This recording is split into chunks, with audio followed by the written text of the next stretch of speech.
Assalamu alaikum, I'm Aisha and you're watching Samaa News.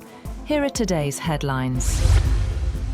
A convicted Islamic State supporter opened fire in a Virginia University classroom, killing one person and injuring two others before he was killed. While in Michigan, a Lebanon-born US citizen crashed his truck into a synagogue and its preschool and was shot dead. In the suburban Detroit township of West Bloomfield, authorities credited quick action by well-trained synagogue security personnel for preventing any loss of life at Temple Israel and its daycare center, other than that of the attacker. Separately, the FBI opened a terrorism investigation into an earlier shooting at Old Dominion University in Norfolk, Virginia, that killed one person and injured two others, both US Army personnel.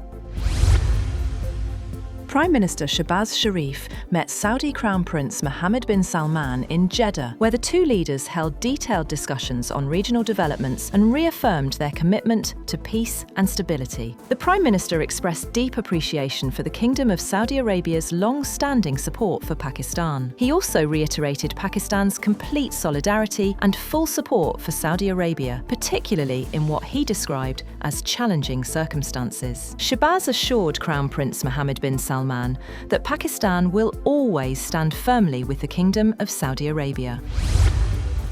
French President Emmanuel Macron has condemned an attack in northern Iraq that killed one French officer and wounded several soldiers in the Erbil region. France's army said 6 French soldiers providing counter-terrorism training in the region were wounded in a drone attack just hours after an Italian base was also targeted in the area. In a post on X, Macron said Chief Warrant Officer Arnaud Frion died for France, and several of our soldiers have been injured in the attack. He said the attack against French forces engaged in the fight against ISIS since 2015 is unacceptable.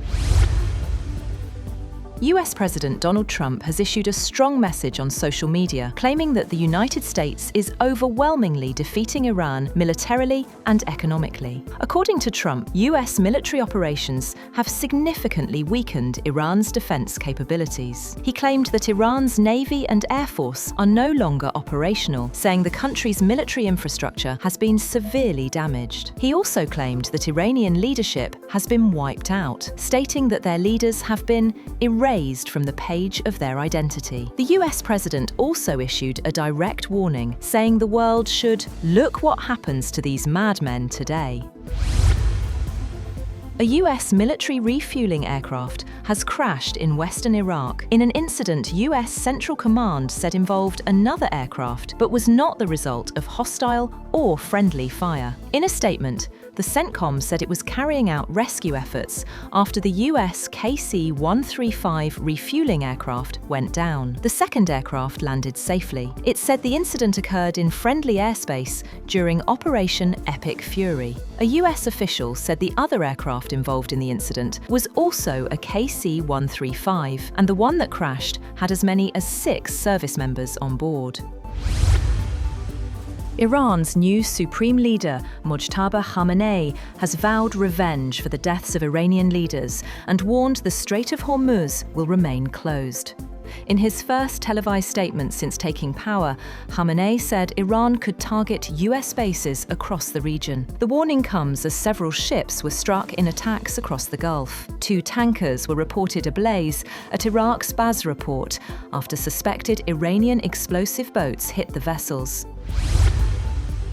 Energy Secretary Chris Wright has admitted that the US Navy is not yet ready to escort oil tankers through the Strait of Hormuz. Speaking to CNBC, Wright said US military assets are currently focused on strikes against Iran's offensive capabilities. He said the Navy could begin escorting tankers later this month as preparations continue with the Pentagon.